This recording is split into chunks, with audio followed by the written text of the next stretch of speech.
할렐루야. 8월 첫째 주일 메릴랜드 선교교회 주일 예배에 오신 여러분을 주님의 이름으로 환영합니다. 사랑하고 축복합니다.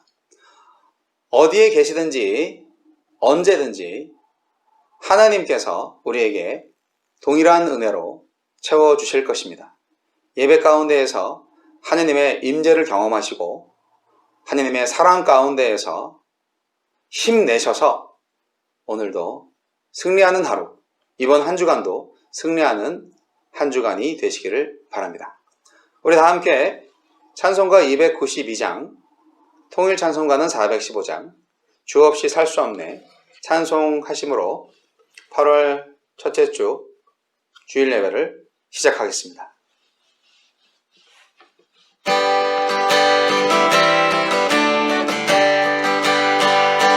주 없이 살 수 없네 죄인의 구주여 그 귀한 보배 피로 날 구속하소서 그 주의 사랑으로 흘리신 보혈이 내 소망 나의 위로 내 영광 됩니다. 주 없이 살 수 없네 나 혼자 못 서리 힘없고 부족하며 지혜도 없도다 내 주는 나의 생명 또 나의 힘이라 주님을 의지하여 지혜를 얻으리 주 없이 살 수 없네 내 주는 아신다 내 영의 깊은 간구 마음의 소원을 주밖에 나의 마음을 네 알아주리요 내 마음을 위로하사 평온케 하시니 주 없이 살 수 없네 세월이 흐르고 이 깊은 고독 속에 내 생명 끝나도 사나운 풍랑일 때 날 지켜주시니 내 곁에 계신 주님 늘 힘이 됩니다.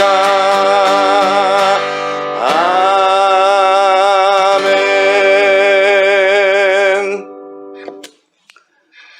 하나님 아버지, 우리에게 새 생명을 주신 은혜를 감사드립니다.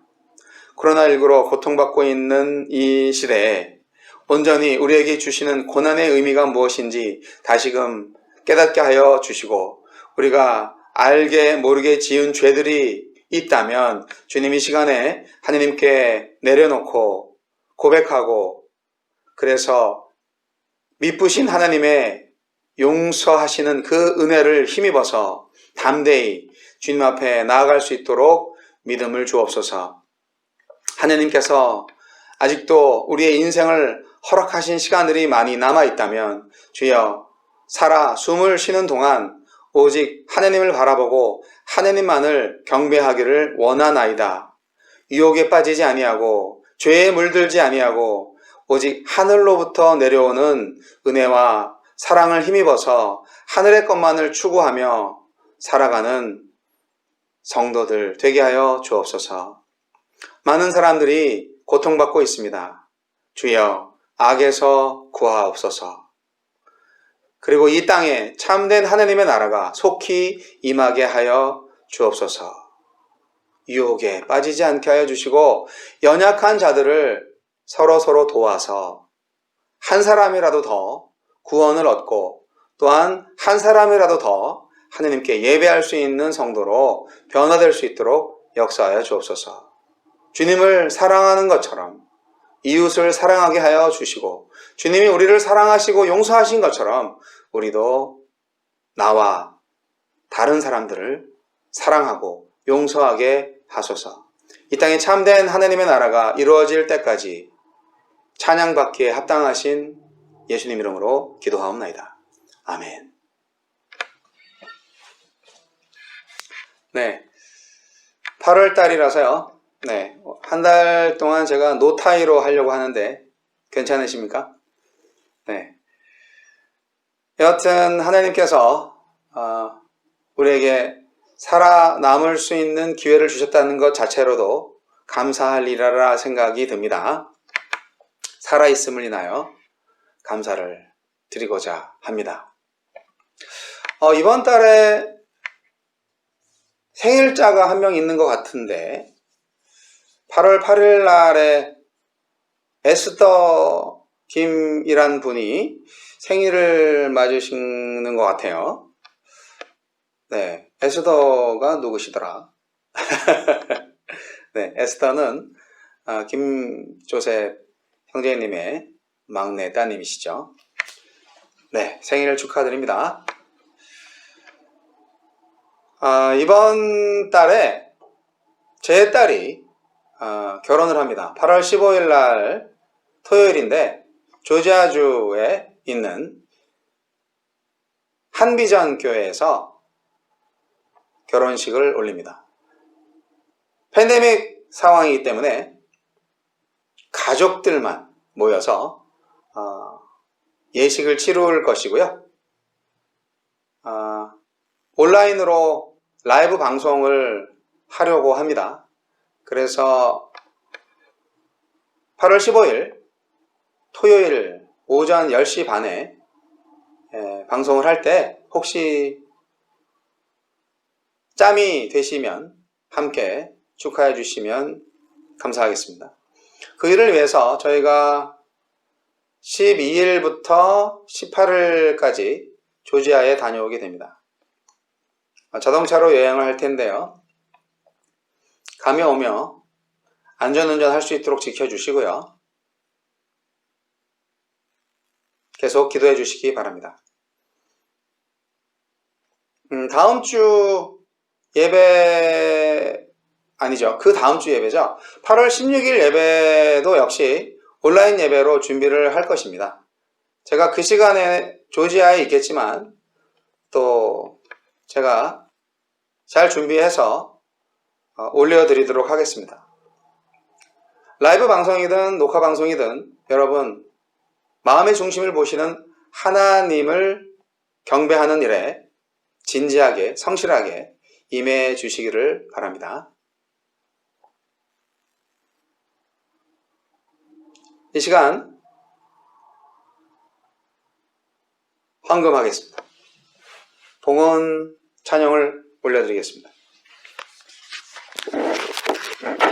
찬송 634장이죠.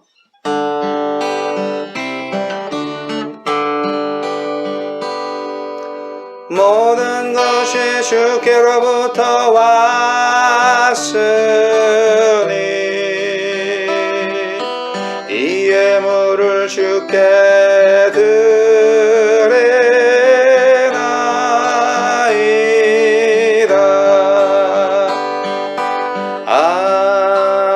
아멘.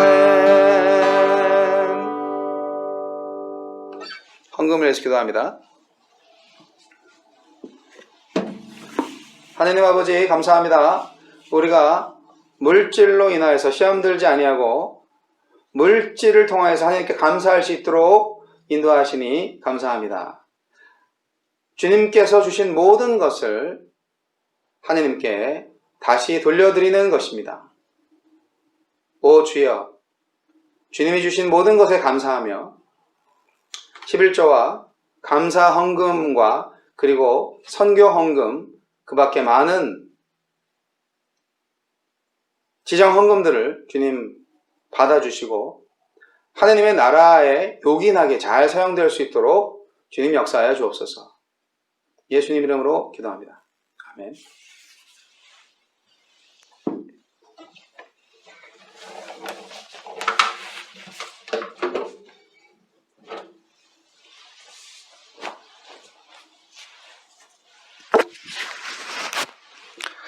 자, 오늘의 말씀은 이사야서 17장 4절로 11절까지 말씀입니다. 이사야 17장 4절로 11절 말씀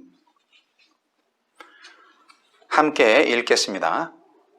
그날에 야곱의 영광이 쇠하고 그의 살찐 몸이 파리하리니 마치 추수하는 자가 곡식을 거두어 가지고 그의 손으로 이삭을 벤 것 같고 르바임 골짜기에서 이삭을 주운 것 같으리라. 그러나 그 안에 주울 것이 남으리니 감람나무를 흔들 때에 가장 높은 가지 꼭대기에 과일 2-3개가 남음 같겠고 무성한 나무의 가장 먼 가지에 4-5개가 남음 같으리라. 이스라엘의 하나님 여호와의 말씀이니라. 그날에 사람이 자기를 지으신 이를 바라보겠으며 그의 눈이 이스라엘의 거룩하신 이를 뵙겠고 자기 손으로 만든 제단을 바라보지 아니하며 자기 손가락으로 지은 아세라나 태양상을 보지 아니할 것이며 그날에 그 견고한 성읍들이 옛적에 이스라엘 자손 앞에서 버림받은 수풀 속의 처소와 작은 산 꼭대기의 처소 같아서 황폐하리니 이는 내가 내 구원의 하나님을 잊어버리며 내 능력의 반석을 마음에 두지 아니한 까닭이라. 그러므로 내가 기뻐하는 나무를 심으며 이방의 나무까지도 이종하는도다. 내가 심는 날에 울타리를 두르고 아침에 내 씨가 잘 발육하도록 하였으나 근심과 심한 슬픔의 날에 농작물이 없어지리라. 이사야 17장은요 다메섹과 북이스라엘에 대한 심판 예언의 내용입니다. 오늘 본문의 말씀에서 특별히 인상적인 말씀은 하나님께서 모든 사람을 멸망시키는 것이 아니라 경건한 사람을 남겨두신다는 교훈이 있다고 하는 것입니다. 이것은 하나님은 죄에 대해서는 철저히 보응하시지만 당신의 백성을 항상 엄청 사랑하시는 분이라는 것을 알게 해줍니다. 다메섹과 북이스라엘의 심판 예언은 이미 이사야 7장, 8장, 9장에서 언급하였습니다. 그래서 오늘 내용은 그 내용의 확장판이라고 볼 수 있는데요. 1절로 3절까지는 다메섹에 대한 심판 예언이 있고요. 12절과 14절에는 아수르에 대한 심판 예언을 다루고 있습니다. 자, 이제 오늘 본문의 말씀 4절로 11절 말씀 북이스라엘의 심판 예언 말씀을 통해서 구약 성경의 많은 예언서들 속에서 많이 언급되고 있는 남은 자 사상, 남은 자의 의미, 그리고 그 남은 자들의 고난의 의미에 대해서 은혜를 나누어 보고자 합니다. 남은 자란 무엇일까요? 하나님께서 죄인을 벌하실 때 심판받지 않고 살아남은 소수의 사람들을 가리켜서 남은 자라고 합니다. 이 사람들은 고난과 역경 중에서도 죄악된 세상과 짝하지 않고 끝까지 하나님의 언약을 믿고 역경을 견디어서 믿음의 승리를 이룬 사람들입니다. 하나님께서 이런 소수의 의로운 사람들을 남겨두시는 이유는 1차적으로는 이들의 구원의 목적이 있지만 한 걸음 더 나아가서 이 의로운 사람들을 통해서 당신의 구속 역사를 계속해서 완성시켜 나가고자 하는데 그 궁극적인 목적이 있습니다. 이스라엘 역사 속에 남은 자들은 굉장히 많이 나오는데요. 대표적인 것을 예로 들어보자면 창세기 6장에 대홍수 가운데서 살아남은 노아의 가족, 그 시대에 사람들이 다 죽었어요. 노아의 가족 8명만 살아남았습니다. 남은 자들이죠. 또 출애굽기 2장에서 바로 왕이 남자아이들, 태어나는 남자아이들 다 죽이라고 그랬죠. 그 대학살에서 살아남은 모세, 그도 남은 자였습니다. 또 민수기에 보면 출애굽 1세대로서 광야에서 살아남은 사람은 단 2사람 있었죠. 여호수아 그리고 갈렙입니다. 또 아합의 여호와 신앙 말살 정책 때 바알에게 무릎을 꿇지 않은 7,000명의 성도들, 그들도 남은 자들이었습니다. 그리고 이사야서에 나와 있는 남유다가 바벨론에 멸망당할 때 하나님께서 남겨두신 자가 바로 그 남은 자들입니다. 신약성경의 사도 바울은 남은 자에 대해서 이렇게 말했습니다. 남은 자란 환난과 역경 속에서도 끝까지 믿음을 지키며 구원을 대망하는 사람을 가리킨다. 로마서 9장 27절 말씀입니다. 그러나 이 모든 것은 사람의 능력으로 할 수 없는 것이고요. 오직 하나님의 구원하시는 은혜로서만이 가능합니다. 오늘 본문 말씀 중에서 4절로 8절까지의 말씀을 보면 하나님께서 다메섹과 동맹하여 형제국인 다윗의 집을 괴롭힌 북이스라엘을 심판함에 있어서 긍휼을 베푸시는 게 나타나는데요. 남은 자 며칠 남겨서 하나님의 구원에 참여시킨다는 약속이 나타나 있습니다. 비유로 말씀하시고 있잖아요. 이삭 줍기와 겨우 몇 개 남은 감람나무 열매 따기에 비유되고 있는 이 남은 자 사상. 이것이 바로 이스라엘에 대한 구원 약속입니다. 하나님의 최종적인 구원 약속. 이사야는 하나님의 은혜를 받은 남은 자들이 자신을 섬기던 우상을 버리고 새롭게 하나님을 앙망하게 될 것이라고 선포하고 있습니다. 이상의 내용에서 우리는 2가지 중요한 결론적인 교훈을 얻게 됩니다. 첫째, 하나님은 불순종하는 이스라엘을 단호하게 심판하신다는 것입니다.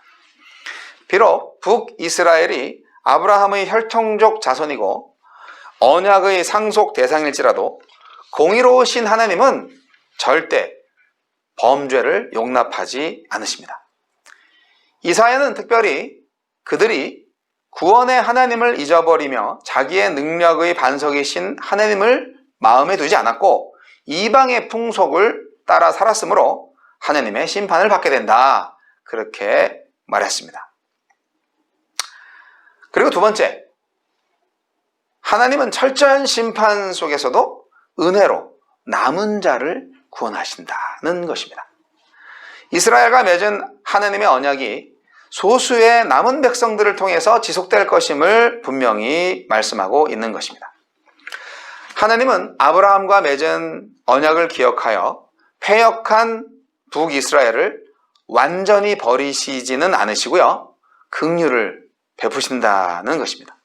그래서 남은 자들이 죄악을 버리고 회개하여 하나님께 돌아오도록 역사하시는 것입니다. 그래서 결국 하나님의 구원의 역사는 완성됩니다. 여러분은 남은 자이십니까? 여러분, 남은 자의 인도를 받고 계신가요?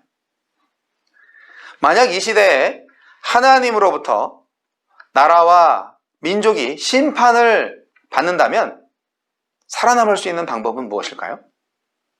바로 남은 자가 되는 것입니다. 남은 자만이 구원을 받고 구원을 받게 할 수 있습니다. 그런데 남은 자들이 그냥 남은 자가 될 수 있는 게 아니죠. 남은 자들은 필수적으로 겪어야 할 게 있는데요. 그것이 바로 고난입니다. 바로 의를 위하여 핍박을 받아야 되는 것입니다.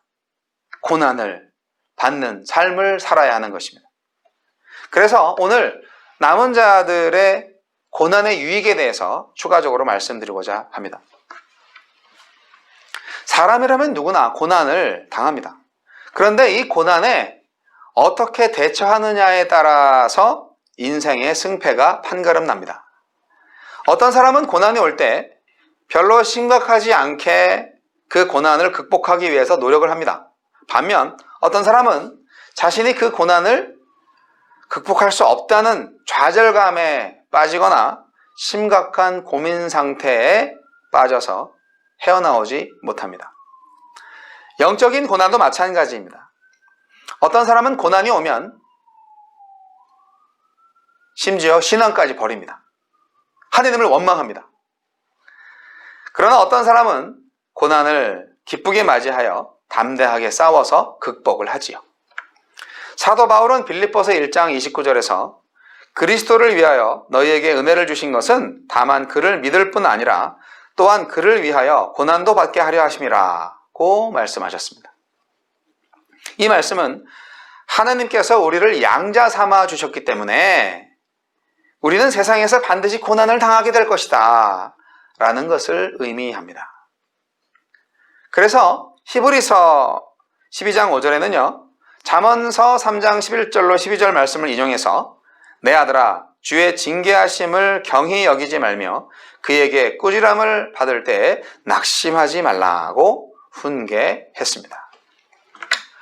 고난에는 크게 세 종류가 있습니다. 첫 번째로 고난은 죄의 징계로 옵니다. 두 번째로 고난은 하나님을 더 잘 알게 하기 위해서 옵니다. 세 번째로 고난은 생명의 멸관을 주시기 위한 연단의 형태로 옵니다. 여러분은 어떤 고난을 맞고 계십니까? 종종 이 세 가지 형태의 고난은 한꺼번에 닥치기도 하지요. 그러나 중요한 사실은 여러분이 맞는 고난에는 확실한 유익이 따른다는 것입니다. 고난이 주는 유익이 무엇일까요? 네, 두 가지만 말씀드리겠습니다. 첫째, 고난이 닥치면 하나님을 찾습니다. 7절에서 보시면 이사야는 이스라엘 백성이 고난받은 후에 하나님을 철저히 찾게 될 것이다, 그렇게 예언하고 있습니다. 평소에는 하나님을 잘 찾지 않다가 징계를 당해서 고난이 심해지면 다시 하나님을 찾게 되는 것이죠. 하나님께 잘 순종하는 사람도 고난이 오면 먼저 그 고난의 의미를 알기 위해 하나님께 나아갑니다. 네, 지금 끄떡끄떡 하시는 분은 그런 경험이 있으신 분이네요. 고난의 의미를 알기 위해서 하나님께 더 가까이 나아가면 그 고난의 의미를 더 잘 깨닫고 더욱 하나님께 가까이 나아가게 되고 하나님의 깊은 사랑의 손길을 느끼게 됩니다. 바울은요, 육체의 가시로 고생하다가 그 가시를 제거해달라고 3번이나 기도를 했습니다. 그런데 이때 바울은 내 은혜가 내게 족하도다 이는 내 능력이 약한 데서 온전하여짐이라는 하나님의 응답을 받고 자신의 약한 것도 자랑할 수 있게 되었습니다. 야곱은 자기 딸 디나가 세겜 추장의 아들에게 욕보임을 당하여서 그의 아들들이 세겜의 남자들을 다 죽여버리는 사건이 있었죠. 그 때문에 주위의 다른 족속들이 연합을 해서 자기와 가족들을 다 죽이게 될까봐 두려워했습니다. 이때 야곱은 하나님의 지시에 따라 처음 하나님을 만나서 제사드렸던 베델로 올라갈 결심을 하고 그곳을 떠났습니다. 창세기 35장에 기록되어 있는 말씀인데요. 이렇게 성도는 고난을 통해서 더욱 하나님을 찾게 됩니다. 그리고 두 번째는 고난을 통해서 우리는 하나님의 율법을 배웁니다. 시편 기자는 119편 71절에 고난당한 것이 내게 유익이라. 이로 말미암아 내가 주의 율례들을 배우게 되었나이다 라고 고백했습니다. 욥은 동방의 의인이었으면서도 세상에서 가장 지독한 고난에 처했습니다. 그의 친구들은 그가 당하는 고난이 죄의 결과라고 지적을 했지만 욥은 동의하지 않았습니다. 하지만 그 고난의 이유가 무엇인지는 욥이 잘 깨닫지 못했기 때문에 아주 깊은 고민에 빠졌죠. 결국 그 고난이 지나고 하나님을 만났을 때 욥이 이렇게 고백했습니다. 욥기 42장 5절 말씀에 내가 주께 대하여 귀로 듣기만 하였사오나 이제는 눈으로 주를 배웠나이다 라고 말이죠. 엄청난 은혜 아닙니까? 귀로만 듣던 하나님을 눈으로 직접 보다니요. 시적인 표현이지만 그만큼 욥에게는 하나님과의 친밀한 관계가 다시 회복되었던 것입니다. 이렇게 성도들에게 닥치는 고난에는 하나님의 분명한 의도가 숨겨져 있습니다. 다만 고난 당하는 동안 성도님들이 그 고난의 의미를 잘 모르죠. 그래서 그 고난이 힘든 겁니다. 다윗은 이스라엘 역대 어느 왕보다도 신실한 믿음으로 하나님을 섬긴 사람입니다. 그러한 그 역시 평생토록 정말 많은 고난을 받았습니다. 믿음의 눈, 곧 하나님의 뜻을 분별하는 지각을 갖지 못한 사람들은 고난당하는 다윗의 모습을 보고 죄인 취급하면서 업신여겼을 것입니다. 실제로 압살롬의 반역에 의해서 피난 중인 다윗을 향해서 한때 다윗 왕의 신하였던, 사실은 그 이전에 사울 왕의 신하였죠. 시므이라는 사람이 있는데요.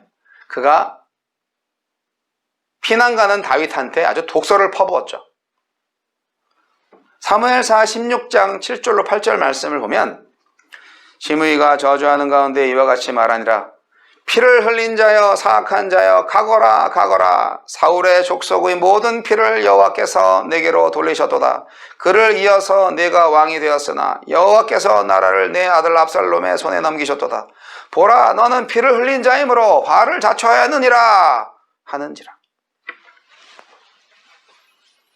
나중에 이 시므이의 최후가 어떻게 되었는지 여러분 아시죠? 성도 여러분, 우리는 지금까지 어떠한 자세로 고난을 받아들였나요? 주님을 위해 받는 고난은 천사들도 받지 못한 것으로 아주 축복된 것입니다. 욥은 자신이 고난당하는 이유에 대해서는 분명히 알고 있지 못했지만 욥기 23장 10절에 그러나 내가 가는 길을 그가 아시나니 그가 나를 단련하신 후에 내가 순금같이 되어 나오리라 고 고백했습니다. 순금같이 되어 나오리라. 정금같이 되어 나오리라. 고난의 용광로를 통해서 순금이 되어 나오는 욥이 부럽지 않으십니까? 이처럼 우리 성도님들은 어떤 종류의 고난이 닥치더라도 이스라엘 백성들처럼 하나님을 향해 원망하기 이전에 고난을 주신 하나님을 더욱 찾으면서 그분의 뜻이 무엇인지 깨닫는 데 전심전력해야 할 것입니다. 이럴 때 우리는 고난 가운데 하나님께 감사할 수 있습니다. 사랑하는 성도 여러분, 저는 여러분이 고난을 많이 받기를 원합니다. 하나님이 주시는 것은 모든 것이 은혜입니다. 하나님이 주시는 고난을 잘 받아내십시오. 여러분, 순도 높은 고난의 유익을 누리시기 바랍니다. 기도하시겠습니다. 하나님, 우리에게 엄청난 고난이 닥칠지라도 세상의 힘과 지혜를 의지하지 말고 오직 하나님을 의지하게 하소서. 정말 그럴듯한 세상의 해결책들이 눈앞에 아른거린다 할지라도 우리는 오직 믿음의 주요 온전케 하시는 분인 예수님만 바라보게 하소서. 고난을 주신 하나님을 찬양합니다. 지금은 우리 주 예수 그리스도의 은혜와 하느님 아버지의 극진하신 사랑과 성령님의 감화감동 교통 역사하심이 주님이 주시는 모든 고난에 감사와 찬양으로 응답하기로 결단하는 메릴랜드 선교교회 성도들 머리 위에와 지금도 이름도 없이 빛도 없이 복음을 위하여 고난을 참고 견디는 모든 선교사들 머리 위에 이제부터 영원까지 함께 하시기를 우리 구주 예수 그리스도 이름으로 간절히 축원하옵나이다. 아멘.